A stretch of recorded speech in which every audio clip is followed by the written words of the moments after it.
बच्चों की तरबियत कैसे करनी चाहिए। तरबियत के 3 स्टेप है जो हुजूर ने बताए, और एक स्टेप जो है ना तरबियत का वो 7 साल का है। माँ बाप बच्चे को कम से कम 21 साल तक संभाले। आज शिकायत करते हैं हमारे बच्चे निकम्मे हो गए, हमारे बच्चे नाफरमान हो गए, आवारा लड़कों के साथ में उनकी दोस्तियां हो गई, लिबास वो ढंग का नहीं पहनते हैं, माँ बाप का कहना नहीं मानते हैं। बराए करम मैं उनके पेरेंट्स से गुजारिश करूंगा, बच्चों को न कोसें, पहले अपने गिरेबान में झांकें। क्या हमने ऐसी तरबियत की है बच्चों की? पहले तो हम बच्चों को संभालते नहीं हैं, और जब बच्चों को संभालने लगते हैं, जब बच्चे हाथ से निकल जाते हैं।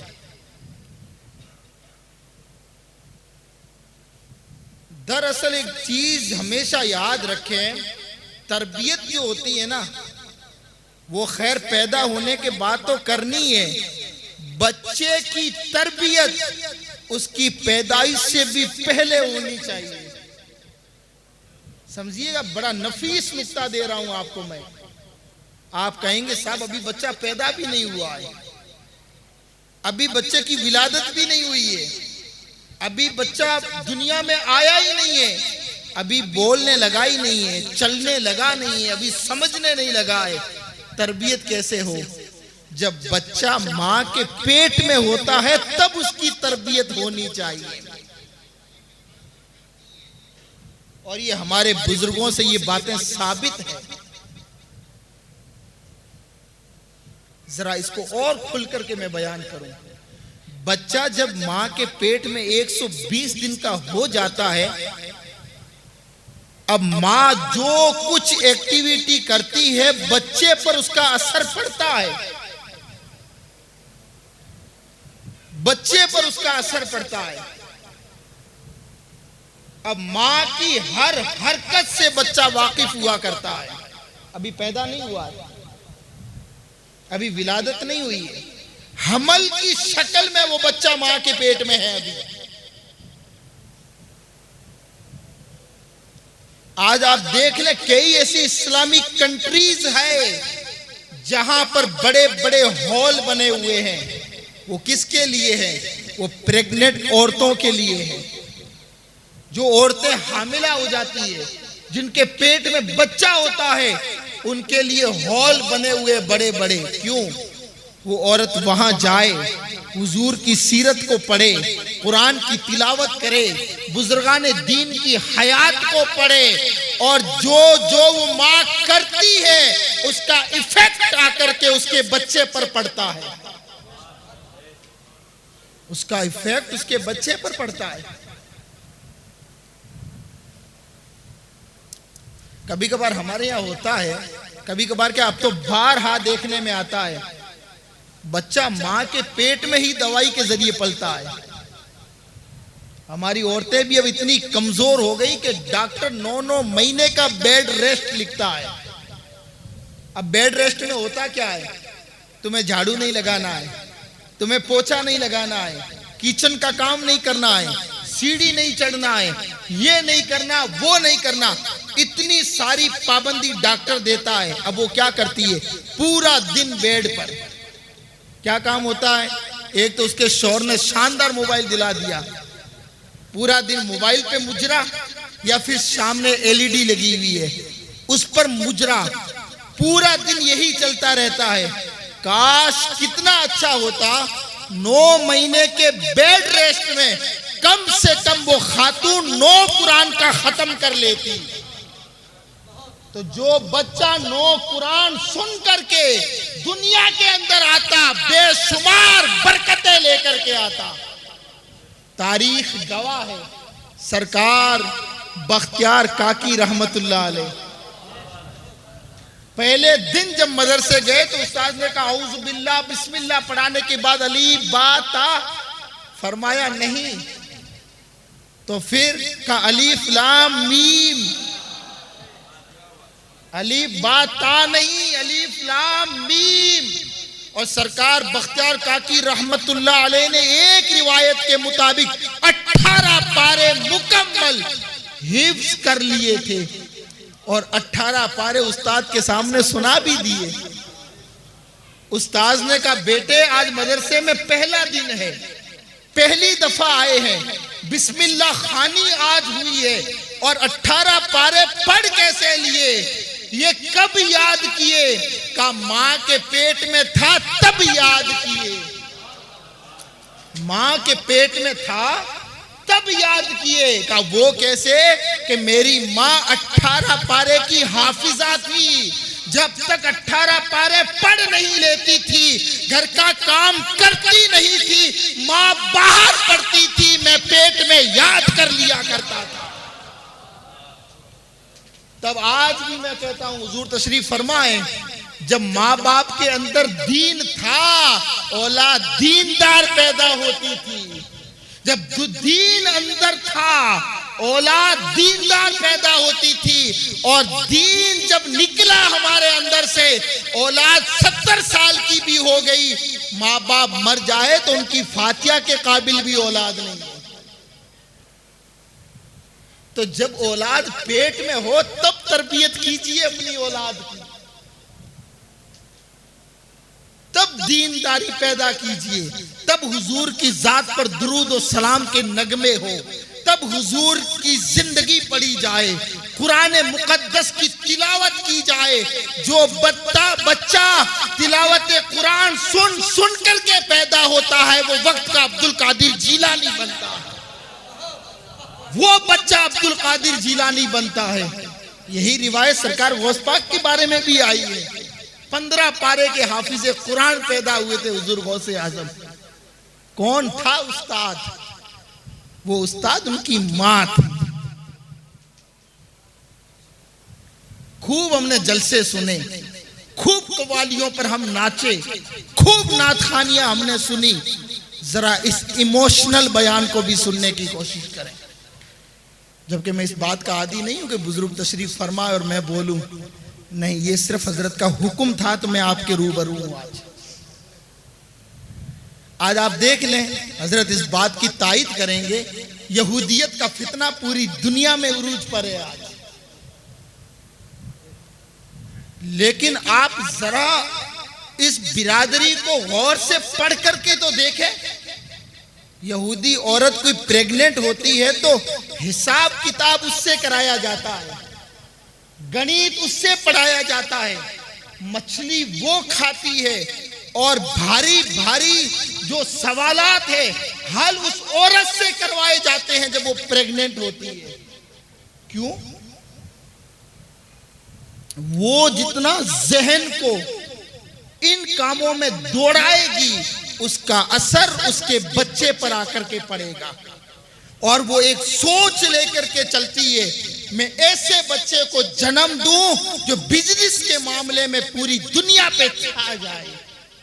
आज भी जब कोई यहूदी गवर्नमेंट सर्वेंट जब बन जाता है तो उनकी बिरादरी वाले कहते हैं कि तू हमारी नजर में निकम्मा है, तू बड़ा होकर के नौकर क्यों बना। आज आप देख लें, ये स्प्राइट, ये मिरिंडा, ये 7 अप, ये एडिडास, ये सब कुछ इजराइल प्रोडक्ट चीजें हैं और ये यहूदियत की ईजाद करदा चीजें हैं, जिसको आज एक जाहिल भी इस्तेमाल करता है, दीनदार भी इस्तेमाल करता है, अवाम भी इस्तेमाल कर रही है, उलमा भी इस्तेमाल कर रहे हैं।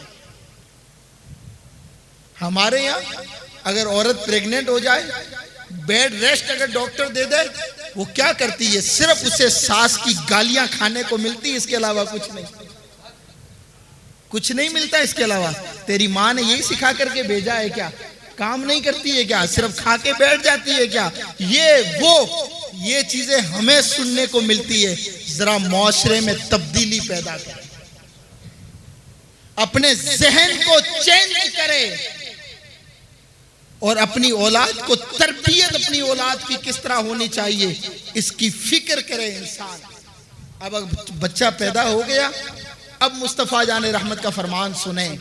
आकाए कौनैन सल्लल्लाहु अलैहि वसल्लम फरमाते हैं, लाइबु सबअन, बच्चा पैदा हो गया, वहां से लेकर के 7 साल तक तुम बच्चे के साथ खेलो, बच्चे के साथ मस्ती करो, बच्चे के साथ इंजॉय करो।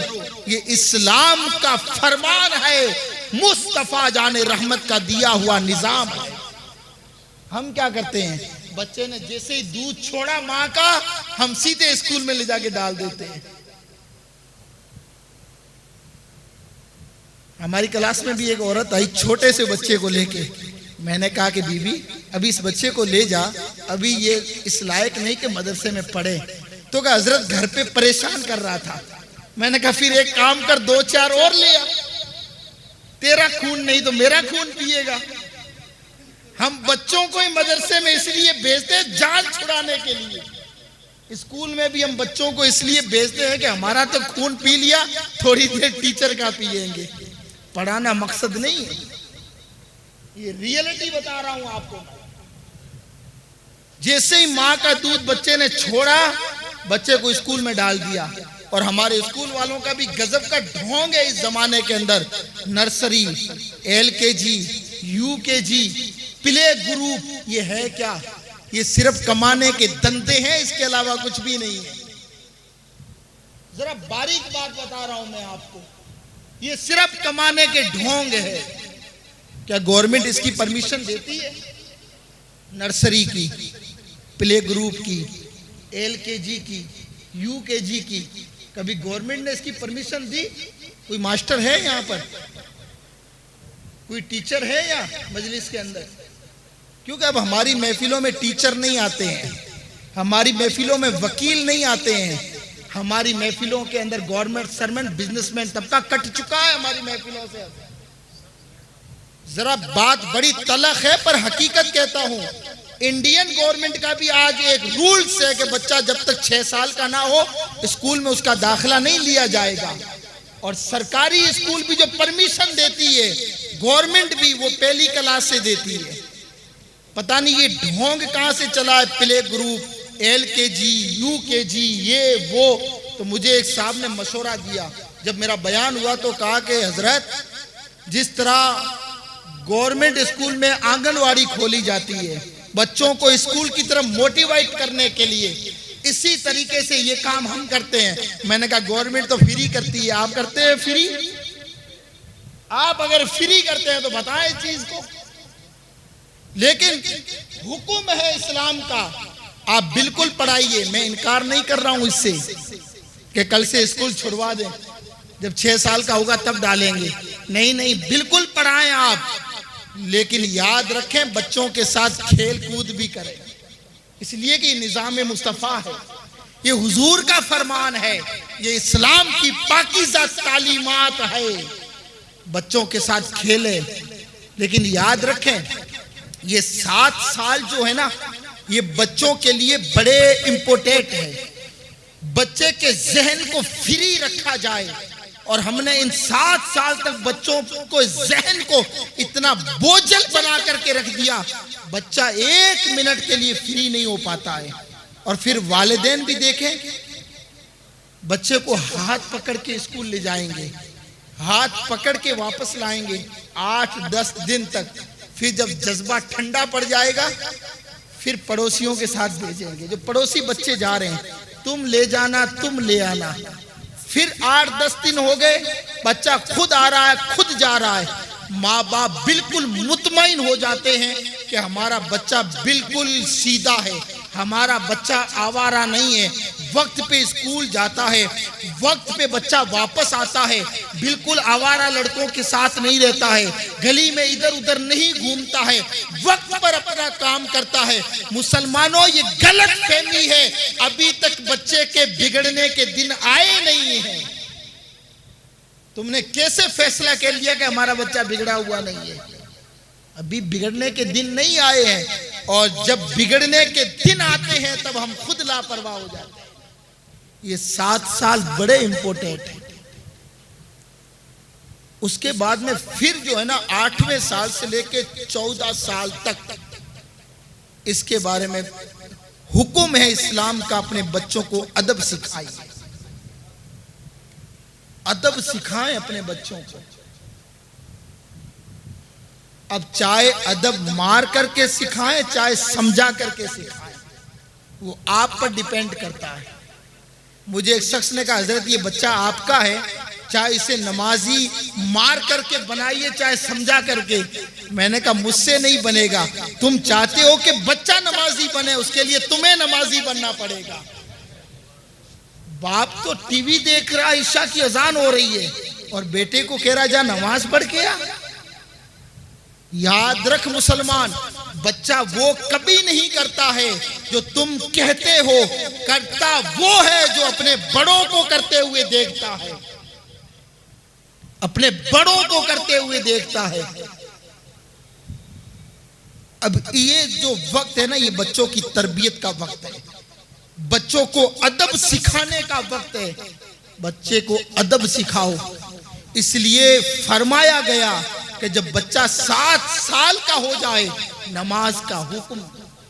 बच्चा 10 साल का हो गया न पढ़ता है तो मार करके पढ़ाओ। वालिद की जिम्मेदारी है कि हाथ पकड़ करके बच्चे को मस्जिद ले जाए। हमारे यहाँ क्या होता है, कमेटियों से तो अल्लाह ही खैर फरमाए, बच्चों को भगाते हैं मस्जिद से। जब तरावी में बच्चे शोर करते हैं, बच्चों को भगाया जाता है, डांटा जाता है। भगाया न जाए, डांटा न जाए, ये खामोश कैसे हो, इसका हल निकाला जाए। वो कैसे निकालना है? सरकार इमाम अहले सुन्नत आला हज़रत फाजिल बरेलवी ने फरमाया, अगर बच्चा बालिग नहीं है लेकिन अगर वो समझदार है तो उस बच्चे को पहली सबसे भी नहीं निकाल सकते हम भगाने में लगे हुए बच्चों को।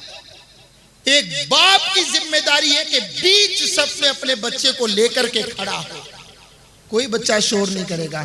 आप बच्चों को ही बच्चों के बीच में डाल दोगे तो फिर शरारत नहीं होगी तो क्या होगा, फिर शोर नहीं होगा तो क्या होगा। बाप की जिम्मेदारी है नमाज में आए तो सब में लेकर के अपने बच्चे को खड़ा है। और हम तो वैसे ही राजस्थानी लोग हैं, हम तो अपनी औलाद की गलती तो मानते ही नहीं। जी हजरत, हम तो बिल्कुल नहीं मानते हैं गलती। हम तो दूध से धो करके अपने बच्चों को पेश करते हैं। माँ को छोड़ो, ईशान को हो ही को नहीं सके। मेरा लड़का तो बड़ा नेक है यार। एक बच्चा था जिसने किसी मकान का गिलास तोड़ दिया। मकान मालिक ने उसे बाप से शिकायत किया, तेरे बच्चे ने मेरा गिलास तोड़ दिया, मकान का इतना कीमती खिड़की में लगा था। उसने राजस्थानी जबान में कहा, वो तो गेलो है, यानी ये तो पागल है। तो कहा जब पागल है तो तेरा गिलास क्यों नहीं तोड़ा गया? इतना भी पागल नहीं है, इतना भी पागल नहीं है कि अपना गिलास तोड़ दे। तो हम तो ऐसे लोग हैं कि अपनी औलाद को दूध से धो करके पेश करते। ये वक्त है अपने बच्चों को अदब सिखाने का। ये 7 साल से लेकर के 14 साल तक ये जो दूसरा स्टेप है, ये अपने बच्चों को अदब सिखाने का स्टेप। बच्चों को अदब सिखाएं, आप तरबियत दे, बच्चों को तमीज सिखाएं और वो काम कभी ना करे बच्चों के सामने जिसका गलत असर बच्चों पर पड़े और उनकी तरबियत पर पड़े। एक शख्स में कोई पैसे मांग रहा था, वो दरवाजे पे आया, दरवाजा खटखटाया, अंदर से उसके बाप ने अपने बच्चे को भेजा, कहा कि जरा कह दे कि पापा घर नहीं है। वो बच्चा बाहर आकर के कह रहा है मेरे पापा कह रहे हैं मैं घर नहीं हूं। क्या असर पड़ेगा हमारी औलाद पर, मुझे बताएं। क्योंकि हम तो इस जमाने में सुभान अल्लाह वाली तकरीर के ज्यादा आदी हो चुके हैं। जब तक हमारी तकरीर में 2-4 नारे ना लगे तब तक हम इस तकरीर को कामयाब ही नहीं मानते हैं। क्योंकि इस जमाने में हमने दीन भी तो फासिक कव्वालों से सीखना शुरू कर दिया है। हमारे छोरे नौजवान तो इस जमाने में कव्वालों पर कूदने वाले हो चुके हैं। हमारी कोई दरगाह का उर्स उस वक्त तक मुकम्मल ही नहीं होता जब तक कव्वाल ना हो। मैं हर कव्वाल का खिलाफ नहीं हूं, लेकिन फासिक फाजिर भी आ चुके हैं जो कव्वाली के नाम पर कुफरिया कलमात बकते हैं और हमने उनसे दीन सीखना शुरू कर दिया है। नशेड़ी गंजेड़ियों को हमने वली बनाना शुरू कर दिया है। अपनी औलाद की इस जमाने में तरबियत करें। ये दूसरा स्टेप है तरबियत का। अपने बच्चों को अदब सिखाएं, अच्छी तरबियत दें। मेरे एक दोस्त थे, अच्छे पढ़े लिखे, ट्रेन में सफर कर रहे थे। एक बच्चा था जो मस्ती कर रहा था बहुत ज्यादा ट्रेन में। उसकी माँ ने कहा, बेटा मस्ती मत कर, अंकल मारेंगे। उसने कहा, अंकल क्यों मारेंगे? बेटा तेरा औलाद तेरी अक्ल क्यों मारेंगे? अंकल को क्या जरूरत है जो मारेंगे? कहा कि ये ढोंग मत रचाओ, अपने बच्चों की घर से अच्छी तरबियत करके लाओ। ये जो स्टेप है दूसरा बड़ा इंपॉर्टेंट है। इस जमाने में अपने बच्चे की तरबियत होनी चाहिए। अपने बच्चे को दीन की राह पर लगाइए। आप तारीख पढ़ लें, हुजूर गौसे आजम रजी अल्लाह ताला अन्हु दीन सीखने गए थे बगदाद शरीफ। मां ने कहा, बेटे अब्दुल कादिर, छोटी सी नसीहत याद रखना, जिंदगी में कभी झूठ मत बोलना। एक छोटी सी मेरी बात याद रखना, जिंदगी में कभी झूठ मत बोलना। कहा, अम्मा हुजूर कभी झूठ नहीं बोलूंगा। निकल पड़े सरकार गौसे आजम काफिले के साथ। छोटी सी आपकी उम्र है। 40 अशरफी सिल करके मां ने बगल के अंदर रख दी। आगे काफिले वालों को डाकुओं ने लूटा। तो सारे काफिले को लूट चुके। सरकार हुजूर गौसे आजम का नंबर आया, कहा, तेरे पास भी कुछ है? हुजूर गौस पाक ने फरमाया, अल्हम्दुलिल्लाह मेरे पास है। क्या है? 40 अशरफी है। मेरे पास भी 40 रुपए है। तो कहां है? का बगल में। डाकुओं ने मजाक उड़ाया, भला अपनी पूंजी भी कोई बताता है? अगर हो तब भी झूठ बोलते हैं, नहीं है मेरे पास में। लेकिन हुजूर गौस पाक ने फरमाया, है मेरे पास में, क्योंकि वादा मां से किया था ना, वादा मां से किया था। जब सारे काफिले वाले को लूट चुके, सारे डाकू सरदार के पास पहुंचे, का हो गया सबका हिसाब? का बिल्कुल हो गया, कोई बचा तो नहीं? का एक लड़का बचा है, एक बच्चा है। का वो क्या कहता है कि मेरे पास भी कुछ है, मेरे पास भी कुछ है। डाकू के सरदार ने कहा, जरा चलते हैं, उसका भी जायजा लेते हैं, उसकी भी तलाशी लेते हैं। सरदार आया, का बेटे कुछ है तेरे पास? कहाँ है? 40 अशरफी है। कहाँ है? कि बगल के नीचे सिली हुई है। जब खोला तो वाकई में 40 अशरफी निकली। डाकू के सरदार ने कहा, बेटे झूठ बोल करके बच सकता था, पर झूठ क्यों नहीं बोला? तो कहा, तरबियत ही तो ऐसी पाकीज़ा गोद से हुई है, तरबियत ही ऐसी पाकीज़ा गोद से हुई है, और ऐसे ही पाकीज़ा गोद में पला बड़ा हूं। मां से वादा किया था कि झूठ नहीं बोलूंगा। डाकू के सरदार के पांव तले जमीन खिसक गई, फूट फूट करके रोने लगा। चेलों ने कहा कि वजह क्या है? तो कहा, इस बच्चे ने मां से वादा किया था, उसको नहीं झुटलाया। हमने रब से वादा किया, उसको भी बेवफा कर बैठे। सारा माल वापस किया और हुजूर गौसे आजम के पीछे चल पड़े। गौस पाक ने फरमाया, तुम मेरे पीछे क्यों चल रहे हो? सरदार को कहा, तो कहा, अब्दुल कादिर, अब जब तौबा कर ली है तो अब तेरी पूरी जिंदगी तेरे ही साथ गुजारेंगे। जब सरदार गया तो चेले चपाटे भी पीछे हुए। तो सरदार ने कहा, तुम कहां चल रहे हो? तो कहा, सरदार जब चोरी तेरे साथ की थी तो सजदे भी तेरे साथ होंगे। जब चोरी तेरे साथ की है तो फिर सजदे भी तेरे साथ होंगे। अल्लाह अकबर। सरकार गौसे आजम ने अपनी मां से किए हुए एक वादे को निभाकर कितने डाकुओं को तौबा करने पर मजबूर कर दिया। हमारी तो रग रग में झूठ बसा हुआ। ये इन बच्चों का कसूर नहीं है। जरा बैकग्राउंड चेक करें। अपनी औलाद के सामने कतन ऐसी हरकत ना करें जिससे गलत असर औलाद पर पड़े। हमारे असलाफ की जिंदगी का मुताला करें। इस जमाने से ही अपनी औलाद को दीन पर लगाइए। इस वक्त से ही औलाद को दीन पर लगाइए। इंशाअल्लाह औलाद कभी नहीं भटकेगी। ये 21 साल जो तरबियत के हैं ये बड़े इंपॉर्टेंट है। बस आखिरी बात मैं आपसे अर्ज करता हूं, तीसरी बात और तीसरा स्टेप जो है 14 साल से लेकर के 21 साल तक, ये 7 साल का स्टेप है। इसके बारे में आका ने फरमाया साहिबू सबअन, अपने बच्चों से दोस्ती कीजिए। आज बच्चे आवारा दोस्त क्यों तलाश करते हैं? आज बच्चे निकम्मे दोस्तों के साथ क्यों होते हैं? आज बच्चे नशेड़ी क्यों बनते हैं? आज बच्चे हमारे आवारा गर्दी क्यों करते हैं?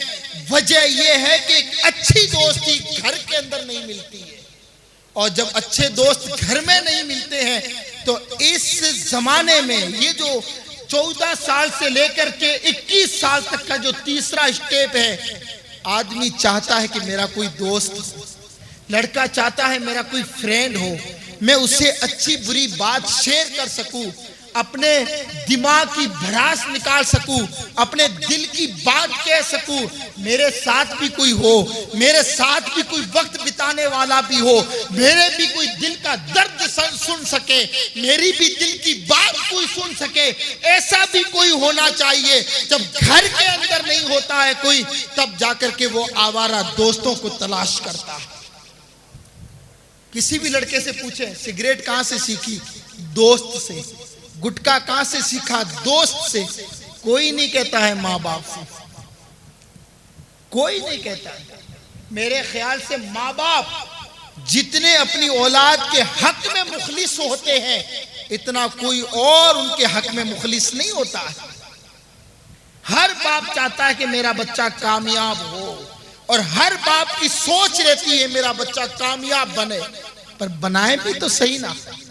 यानी हर आदमी अपने बच्चे को कामयाब देखना तो चाहता है, पर कामयाब बनाने के लिए कोई तैयार नहीं। आप पहले बनाए कामयाब, फिर आप उसे कामयाब देखोगे। कामयाबी नहीं बना रहे और आप कामयाबी देखने के लिए पड़े। दीन में भी कामयाब हो और दुनिया में भी कामयाब हो। एक सीधी सादी औरत थी, किसी कॉलेज की तो नहीं पढ़ी हुई थी, लेकिन थी बड़ी तरबियत याफ्ता। वो खातून थी बाबा फरीद की माँ, थी बड़ी सीधी सादी, कॉलेज की नहीं थी, मॉडर्न जमाने की भी नहीं थी, मॉडर्न कल्चर की भी नहीं थी, लेकिन थी बाबा फरीद की माँ। दुआ करती थी, मौला जब तू मुझे बच्चा दे। जब बाबा फरीद हमल की शक्ल में माँ के पेट में आए, कहा कि मौला जब तू मुझे औलाद दे, तू मुझे बेटा दे, तो बेटा तो ऐसा देना, अगर दे तो बेटा मेरा हो बंदा तेरा हो। मौला अगर औलाद दे तो ऐसी देना कि रिज़्क़ तो मेरे दस्तरखान पर खाए, शुक्र तेरा अदा करे। औलाद दे तो ऐसे देना बेटा मेरा हो पर तेरे दीन का सिपाही हो, ऐसा बेटा देना। बाबा फरीद की मां ने कहा। और जब बाबा फरीद पैदा हुए,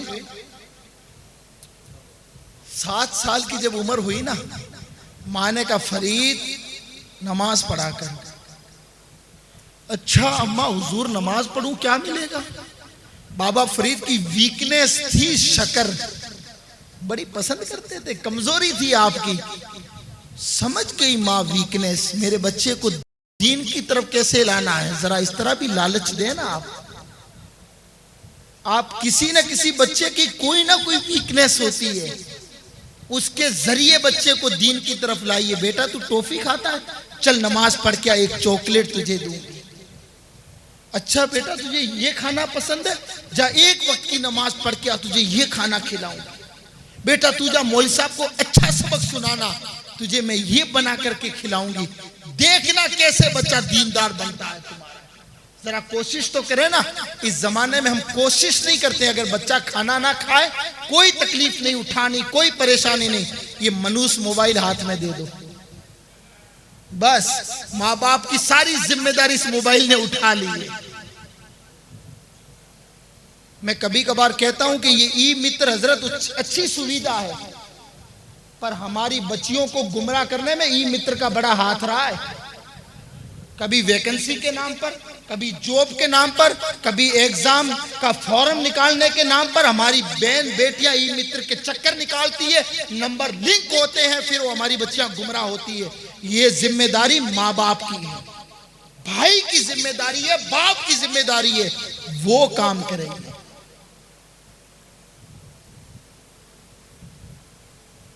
बाबा फरीद को शक्कर बड़ी पसंद थी।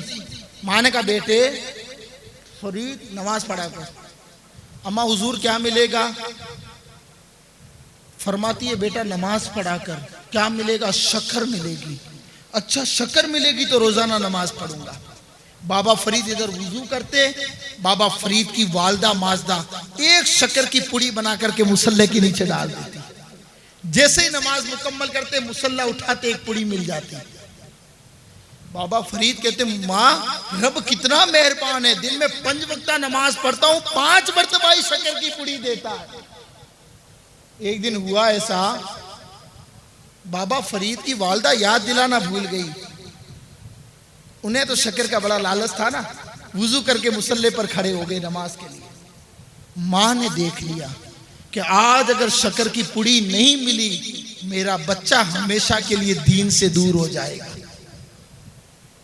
ऐसे बाबा फरीद ने जैसे ही नियत बांधी नमाज की, बाबा फरीद की वालदा चली गई सजदे में, बड़े सादे अल्फाज में कहा मौला अब तक जो मैंने कोशिश की थी अपने लिए नहीं तेरा बंदा बनाने के लिए, मौला अब तक जो मैंने जिद्दोजहद की है अपने मफाद के लिए नहीं तेरे दीन का सिपाही बनाने के लिए की है, मौला आज मेरी लाज रख ले वरना मेरा बच्चा हमेशा के लिए दीन से दूर हो जाएगा। बाबा फरीद ने जैसे ही सलाम फेरा और माँ तो सजदे में थी, मुसल्ला उठाया, एक पुड़ी नहीं शक्कर का खजाना मौजूद था। एक नहर चल रही थी शक्कर की।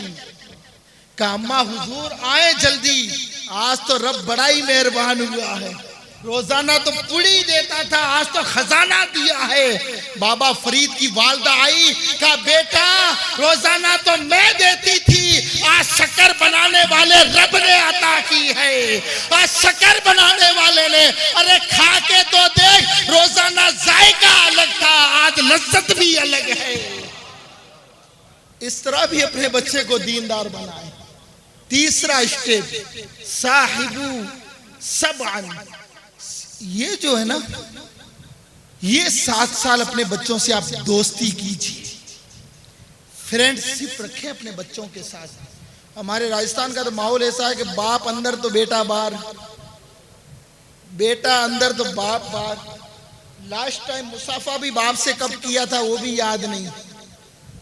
भाई नाराज है कोई प्रॉब्लम नहीं, पापा से बातचीत नहीं हो रही है कोई टेंशन नहीं, दोस्त नाराज नहीं होना चाहिए। अगर एक दिन वो ऑफलाइन हो जाए फोन करेंगे, अरे यार आज तो ऑनलाइन नहीं आया, खैरियत तो है। जितने हम दोस्तों में बिजी होते हैं ना इतने घर में बिजी होइए। ये माँ बाप की जिम्मेदारी है अपने बच्चों के साथ दोस्ती करें। एक मुखलिस और सच्चा दोस्त बेटे का बाप से बढ़कर कोई नहीं हो सकता, और एक अच्छी दोस्त बेटी की माँ से बढ़कर कोई नहीं हो सकती। जब माँ बाप और औलाद के बीच में जब दोस्ताना ताल्लुकात नहीं होते हैं तब जाकर के औलाद बिगड़ती है। औलाद जाकर के आवारा दोस्तों की संगत इख्तियार करके अपनी लाइफ को खराब कर देती है। हम अपने बुजुर्गों की जिंदगी का मुताला करें।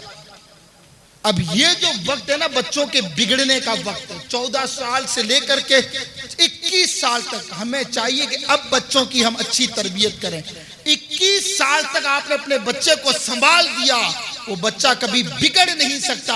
हम बड़ी तकरीरें करते हैं कि सरकार मौला हुसैन ने नेज़े पर कुरान सुनाया है, जरा उससे पहले तरबियत भी देखें मुस्तफ़ा जाने रहमत की। सरकार मौला हुसैन मस्जिद नबवी के अंदर तशरीफ लाए और सदके की खजूरें पड़ी हुई थी। सदके की खजूरें, जब सदके की खजूरें देखी, एक खजूर उठाई और खा ली। आका करीम सल्लल्लाहु अलैहि वसल्लम की नजर पड़ी तो हुजूर चाहते तो बाद में भी फरमा सकते थे, हुसैन आज के बाद ये खजूर मत खाना, सदके की है, तो उसका असर इतना नहीं पड़ता।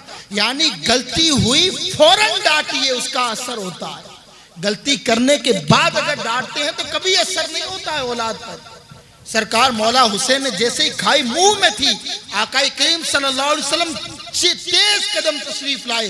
बुखारी शरीफ की हदीस पाक है, हुजूर ने मौला हुसैन के मुंह में उंगली मुबारक डाली और फरमाया कखिन कखिन, निकाल हुसैन, आले रसूल सदका नहीं खाते हैं।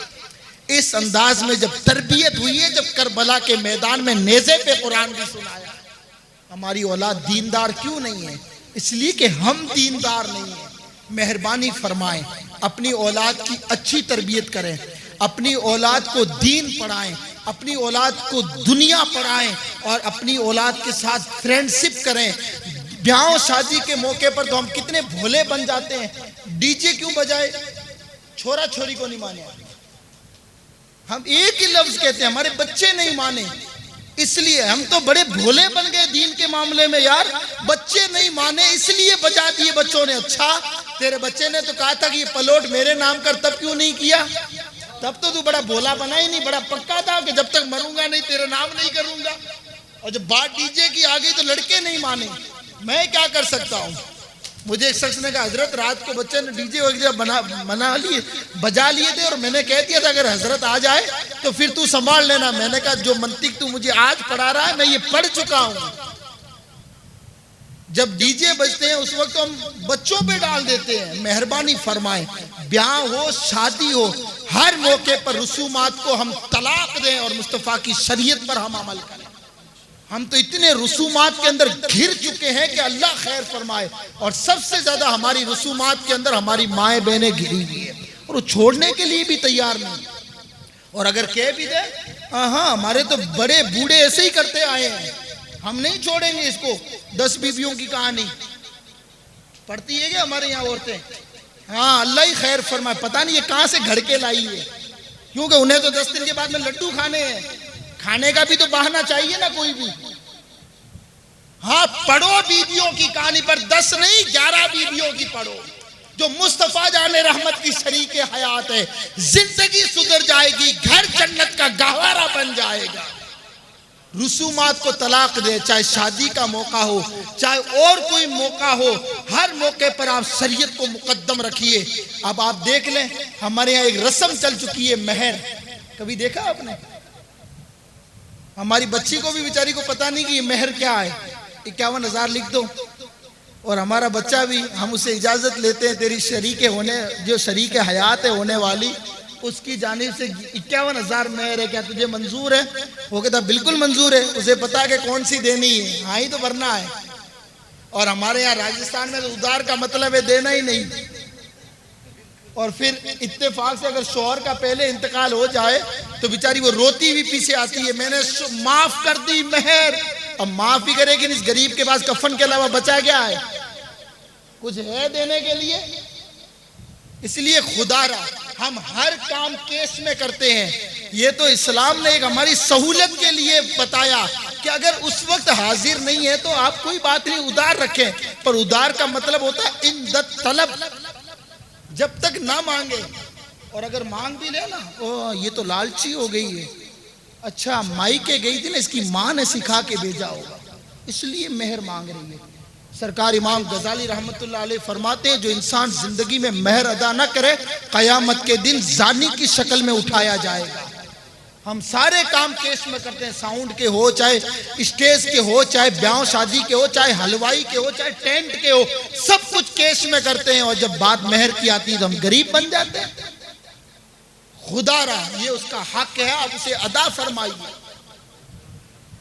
आप रसूमात पर अमल ना करें, शरीयत मुस्तफ़ा पर अमल करें, इंशाअल्लाह उसकी बरकतें नाजिल होगी। अल्लाह रब्बुल इज़्ज़त की बारगाह में दुआ गो हैं, अल्लाह करीम हमारे फ़खरुद्दीन भाई की एक नई ज़िंदगी शुरू हो रही है। अल्लाह करीम इनकी नई ज़िंदगी को बेहतर से बेहतर बनाए और इन दोनों के माबैन प्यार और मोहब्बत पैदा फरमाए और इनके और एक नए ख़ानदान के बीच में एक नया रिश्ता हो रहा है। अल्लाह करीम इन रिश्तों को हमेशा एक इस्लामी तरीके के मुताबिक निभाने की तौफीक अता फरमाए। अल्लाह पाक हम सबको इस महफिल की बरकतें नाजिल फरमाए। फ़खरुद्दीन साहब को, उनकी फैमिली को बहुत बहुत शादी की मुबारकबाद। अस्सलामु अलैकुम व रहमतुल्लाहि ताला व बरकातुहू।